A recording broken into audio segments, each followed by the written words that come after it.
আমাদের মৃত্যুর জন্য আল্লাহ তাআলা আজরাইল মালাকুল মাউতকে নির্ধারণ করেছেন। মালাকুল মাউতের একদম মৃত্যু হবে।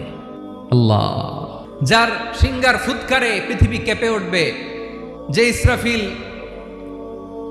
যে মুহূর্তে বাতু পাহাতে এখানে আমি তাফসির করছি, ঠিক এই মুহূর্তে ইসরাফিল ফেরেশতা সিংগাটা দুই ঠোঁটের মাঝখানে রেখে আরশের দিকে তাকিয়ে আছে। কখন আল্লাহ অর্ডার দিবে ফুৎকার দাও, আল্লাহ বলবে ফুৎকার দাও, 1 সেকেন্ড চোখের পলক যাতে দেরি না হয়, মুখে নিয়ে তাকায় আছে, 1 সেকেন্ড যাতে দেরি না হয়, ওই ইসরাফিলেরও মৃত্যু হবে, কেউ থাকবে না, সব মরে যাবে।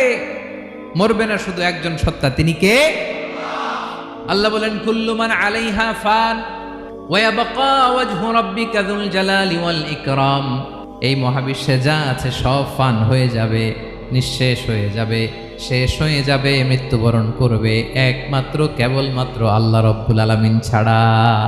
এজন্য তিনি হচ্ছেন আল হাই, চিরঞ্জীব।